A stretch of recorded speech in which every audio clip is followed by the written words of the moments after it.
Selamat datang di channel Penerbit Haru, sebuah penerbit yang ingin meningkatkan kebanggaan terhadap budaya Asia melalui buku dan diskusi buku yang diterbitkan. Ini adalah segmen Jelajah Literasi, episode melepaskan diri dari pemerasan emosional berkedok kasih sayang bersama Kalis Mardiasih. Kali ini akan berdiskusi tentang melepaskan diri dari pemerasan emosional berkedok kasih sayang. Nah sekarang di sebelah kita, ada Mbak Kalis yang tadi bisik-bisik sama saya untuk dikenalkan sebagai seorang penulis. Ya Mbak Kalis ya, dia adalah seorang penulis. Buku-bukunya ada di depan, mungkin teman-teman ada yang mau beli, silakan. Mumpung ada Mbak Kalis bisa minta tanda tangan. Nah Mbak Kalis, ini aku mau tanya nih. Sejak kapan Mbak Kalis ini menyuarakan isu-isu perempuan dalam tulisan-tulisannya? Sejak kapan menulis isu perempuan? Seingat saya mungkin sejak 5 tahunan lalu ya. Sejak 5 tahunan lalu itu mulai memutuskan untuk berfokus di isu perempuan. Tetapi sebelum itu sebetulnya saya adalah masih menangi menjadi generasi penulis koran Mbak ketika S1 dulu gitu. Mungkin kalau anak-anak yang angkatan 2015 ke atas itu udah nggak jadi generasi penulis koran. Karena mereka akan lebih tertarik mungkin untuk menulis, mengirim tulisannya di Hipwi atau di IDN Times atau di mojok.co gitu ya. Kalau dulu saya itu 2000, saya sebut angkatan nggak apa-apa. 2009, 2010 ke atas itu masih bisa jadi generasi penulis koran gitu. Tapi dulu masih menulis apa saja ya, layaknya mahasiswa yang membaca buku apa saja, mendatangi seminar dengan tema apa saja gitu ya, dan menulis apa saja ya, itu kan nature-nya mahasiswa kayak gitu. Nah kemudian setelah lulus, nah itu baru masuk ke isu perempuan gitu. Kenapa gitu ya, karena ternyata aku merasa waktu itu aku berpikir kok saya jadi masuk sangat fokus ke isu perempuan gitu ya. Ternyata itu juga bukan sesuatu yang tiba-tiba terjadi sebetulnya. Jadi modal, saya mau ngomong ini tapi semoga gak terlalu berat. Modal intelektualnya itu sebetulnya sudah ada gitu. Karena membaca jurnal perempuan, terus kemudian membaca novel-novel yang ditulis oleh perempuan-perempuan hebat di dunia. Ya misalnya seperti Arundhati Roy atau Marjan Satrapi gitu ya. Itu kan sudah sejak dulu gitu. Jadi dari bermula dari bertemu dengan aktivis lain, kemudian mungkin nggak sih dari situ ada momen, ada keresahan tersendiri yang akhirnya itu mengerucutkan Mbak Kalis untuk aku harus menulis tentang isu-isu perempuan gitu misalnya. Iya, tentu saja. Jadi karena ketika melihat banyak sekali hal gitu ya, saya mencoba mempertanyakan kepada diri sendiri apa yang saya bisa gitu. Kalau misalnya modal-modal sosial yang lain, saya merasa tidak punya modal itu gitu ya. Saya nggak punya harta untuk berjihad secara materi misalnya kayak gitu ya, untuk berbuat kebaikan secara materi. Nah yang saya punya pada saat itu adalah kemampuan untuk menulis ya. Jadi dan itu bertemu ketika sebetulnya kalau teman-teman ingat 5 tahun lalu apalagi lebih gitu ya, di rak-rak toko buku itu jarang sekali buku-buku yang bagus dengan tema seperti ini gitu. Jadi kalau di rak toko buku temanya agama dan tema perempuan, itu judul-judulnya pasti 99 ciri perempuan yang masuk neraka gitu. Terus kemudian 100 jenis dosa yang diperbuat oleh perempuan gitu ya. Terus dan judul-judul yang seperti itu. Jadi perempuan itu dibicarakan sebagai dosa, perempuan dibicarakan sebagai neraka, perempuan dibicarakan eksistensinya untuk melayani orang lain, dalam hari ini laki-laki misalnya suami gitu ya. Nah itu tentu saja waktu itu meresahkan saya gitu. Jadi dulu itu belum ada ya, maksudnya tema-tema kesehatan mental gitu. Itu kan sekarang banyak sekali ditulis oleh perempuan.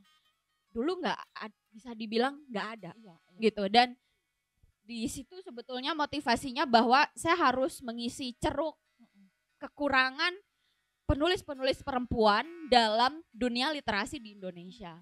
Saya pengen perempuan bahagia ya, tentu saya bahagia dengan dirinya. Ke perempuan-perempuan yang seumur hidupnya itu tidak hanya mengalami ketakutan, perempuan yang seumur hidupnya tidak hanya menjalani hidup untuk mewujudkan keinginan-keinginan orang lain. Nah, sekarang kita akan bergeser ke buku ini, Emotional Blackmail.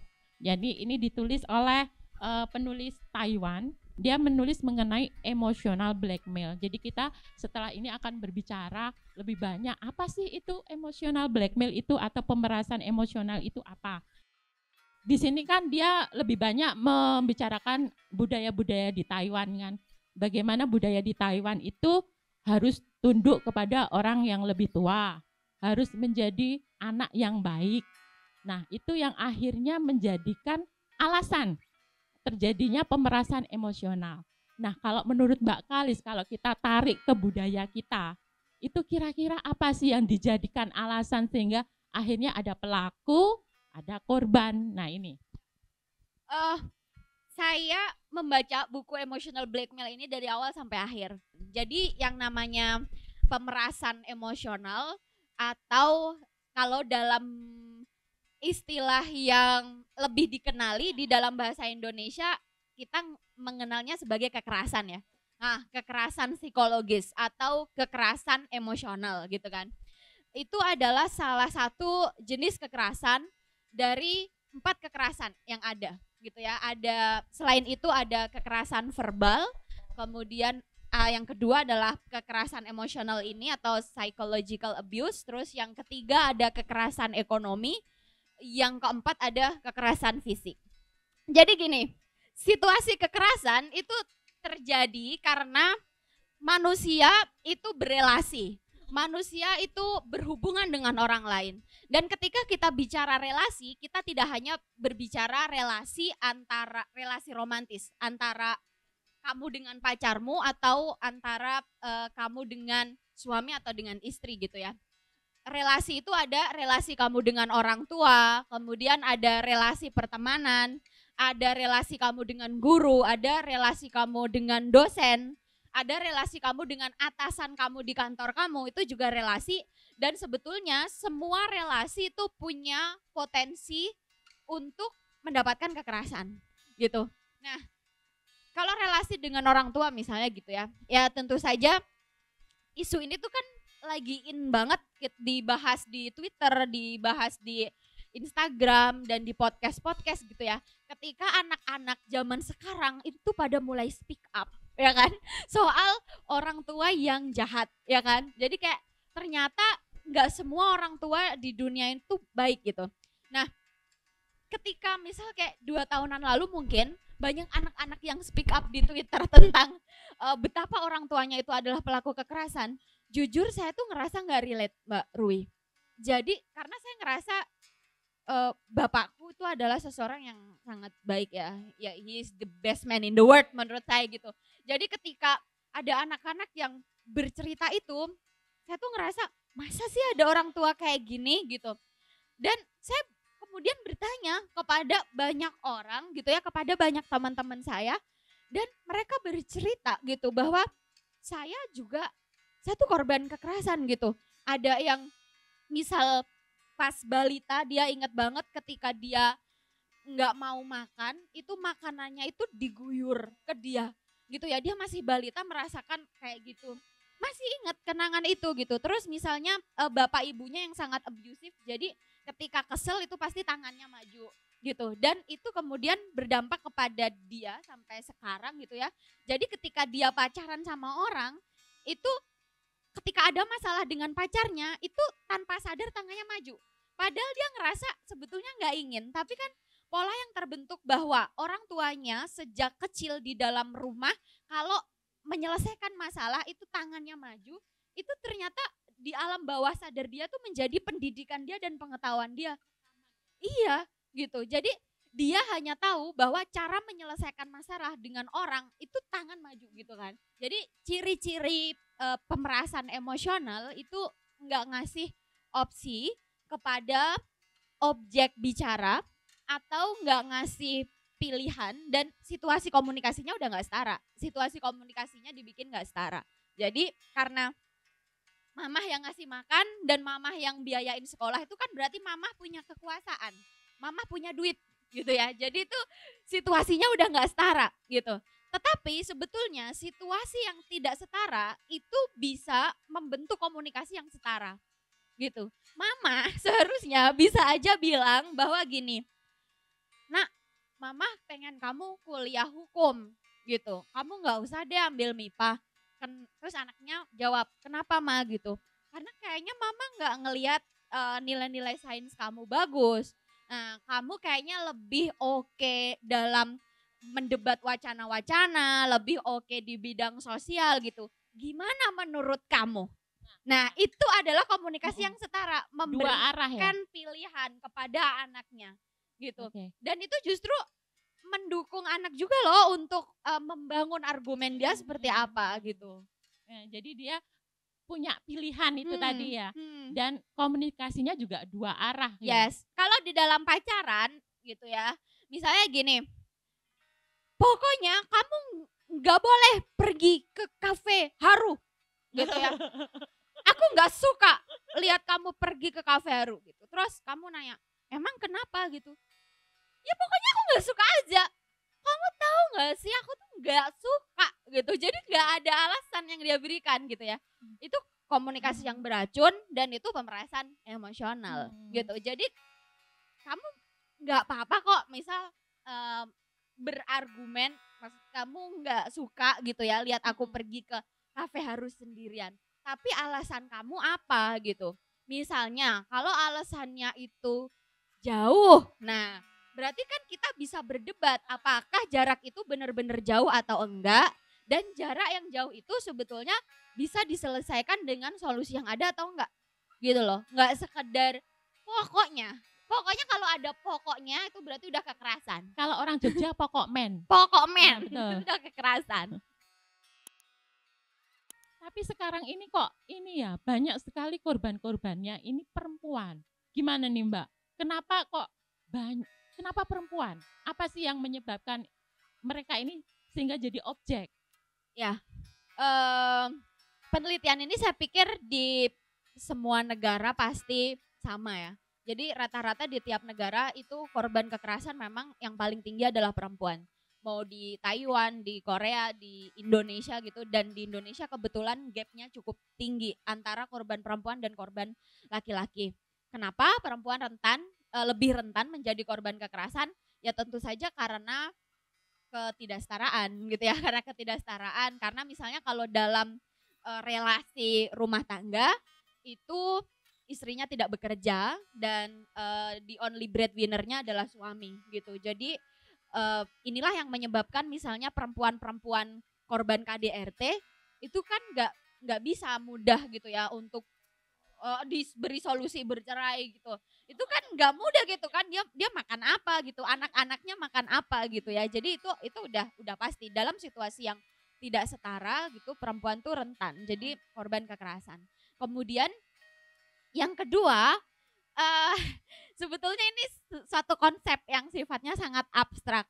Jadi indoktrinasi nilai-nilai maskulinitas dan nilai-nilai femininitas tradisional. Nah, jadi sejak dulu gitu ya, kita tuh dikasih tahu bahwa laki-laki itu memimpin, laki-laki itu mengontrol, laki-laki itu menguasai, laki-laki itu mengelola gitu. Nah, perempuan itu taat, perempuan itu manut, perempuan itu nurut gitu. Oleh karena itu gitu ya, kita sebetulnya nggak tahu sejarahnya sejak kapan orang kalau habis jadian tiba-tiba cowoknya jadi tukang ojek gitu kan, dan jadi tukang traktir, ya kan? Yang harus selalu cowoknya itu ready all the time untuk jemput pacarnya kemana-mana. Yang aku lagi di sini jemput, yang aku lagi di sini jemput gitu ya. Jadi perempuan tuh sebetulnya ngeselin juga kadang-kadang. Jadi itu gitu. Jadi itu tuh sebetulnya gitu, orang-orang kan ngiranya gini, kok perempuan-perempuan tuh gampangan banget ya gitu. Tapi sebetulnya tuh bukan karena perempuan itu gampangan. Sebetulnya itu ada satu kepercayaan, satu belief di dalam pikiran perempuan-perempuan ini bahwa untuk menjadi pacar yang baik aku harus manut ke dia gitu. Itu bisa jadi misalnya ada anak di tadi ya, anak kampung gitu yang dari kecil dia ngerasa aku nggak cantik, aku buruk rupa dan sebagainya. Dia download aplikasi Kencan atau di Instagram tiba-tiba ada yang DM dia, hai gitu, kamu cantik loh, kamu manis loh gitu. Enggak kok aku jelek, enggak kok menurut aku kamu tuh manis banget gitu, kamu seksi banget, kalau nggak percaya kirim deh foto kamu ke aku gitu. Dan sekarang tuh di aplikasi dating, kemudian di aplikasi game online segala macam tuh korbannya anak-anak SD gitu ya. Terus ada game yang namanya role play sama Roblox ya yang sedang ini yes tuh. Gitu kan, pokoknya dia pura-pura gitu di base K-pop kayak gitu, itu pura-pura jadi K-pop laki-laki sama K-pop perempuan gitu. Terus mereka bermain peran tapi diarahin sama, kalau korban grooming biasanya laki-lakinya itu udah 40 tahun ke atas gitu ya, dan korbannya tuh anak-anak SMP kayak gitu-gitu, dilibatkan dalam sex conversation ya kayak gitu-gitu. Dan anak-anak remaja ini gitu yang sebetulnya self worth-nya rendah, dia nggak punya pengetahuan soal digital security, dia jadi korbannya gitu. Jadi sebagai perempuan sendiri tuh juga jangan semata-mata misalnya kamu jadian sama orang karena ya hanya dia doang di dunia ini yang mau sama aku misalnya. Ya harus ada alasannya gitu, please be rational gitu loh. Gimana kamu memutus siklus anti kekerasan ini kalau ternyata kamu aja memasuki sebuah hubungan tuh udah dengan perasaan gak berdaya gitu. Ada lagi yang mau atau berpendapat mungkin? Oke, silakan Mbak, siapa, dari mana? Selamat siang, nama saya El. Asalnya dari Ponorogo sini aja. Beberapa tahun terakhir ini kan gender equality itu kan mulai banyak gaining attention ya. Nah, ada beberapa kasus di dalam rumah tangga yang biasanya kan patriarki tuh, tapi ada juga yang matriarki, jadi ibunya yang ambil dominasi. Ya, nah ini yang saya mau tanyakan itu mengenai kira-kira menurut Kak Kalis, kalau misalkan ada kasus seperti itu, jadi matriarki di dalam rumah tangga, itu kira-kira apa yang dibutuhkan agar terhindar dari yaitu tadi matriarki di rumah tangga. Kemudian pendapatnya Kak Kalis seperti apa? Itu aja. Kalau membandingkan patriarki dengan matriarki itu sebetulnya nggak sesederhana itu gitu. Karena kalau dalam situasi yang patriarkal, perempuan itu kan punya beban ganda karena perempuan itu punya tanggung jawab reproduksi gitu. Jadi perempuan hamil, perempuan melahirkan, perempuan menyusui, dan kalau misalnya patriarkal berarti perempuan menjalankan aktivitas pengasuhan anak ya dari satu bayinya lahir sampai puluhan tahun ke depan gitu. Nah, itulah sebabnya kalau misalnya di dalam situasi yang patriarkal itu bebannya perempuan itu ganda gitu. Misalnya perempuan jadi korban kekerasan, dia udahlah nggak dinafkahi, dia hamil, dia nggak dinafkahi, dia melahirkan, dia nggak dinafkahi, dia menyusui, dia nggak dinafkahi, dia mengasuh anak gitu. Tapi kalau misalnya perempuannya nih yang pegang nafkah gitu ya, tapi kan laki-laki nggak hamil, nggak melahirkan, nggak menyusui gitu loh. Jadi bebannya itu nggak sama, guys, gitu. Situ sih maksudnya, di poin pentingnya tuh sebetulnya di situ gitu, nggak bisa disamakan gitu. Karena ada situasi khusus itu ya yang tadi sifatnya reproduktif itu gitu, yang menyebabkan ketika perempuan jadi korban kekerasan itu efeknya beda gitu. Terima kasih teman-teman. Wah, ini diskusinya tadi lumayan seru sekali, dan terima kasih atas partisipasinya. Wah, teman-teman luar biasa sekali. Terima kasih Mbak Kalis atas kehadirannya di sini yang sudah ini debut Mbak Kalis di Ponorogo, di Haru loh ya, di Haru maksudku. Karena ini juga pertama kali Haru mengadakan diskusi yang semoga nanti akan berkelanjutan. Kita Haru bisa menghadirkan penulis atau public figure lain yang bisa menginspirasi teman-teman. Silakan Mbak Kalis memberikan sepatah dua kata sebagai penutup. Love yourself gitu. Udah itu aja. Dua patah kata udah. Oke, love yourself. Oke. Seringkali pelaku pemerasan emosional tidak sadar bahwa dia telah melakukan kejahatan yang akan berdampak pada mental si korban. Sebagai manusia, apapun gendernya, kita adalah subjek yang berhak untuk mempunyai keinginan sendiri. Kita adalah subjek yang tidak hidup hanya untuk mewujudkan keinginan orang lain dan berhak hidup tanpa ketakutan. Tetaplah terhubung dengan Penerbit Haru dengan cara subscribe channel ini karena masih banyak video menarik yang ingin kami bagikan kepada kalian. Sampai jumpa di video selanjutnya.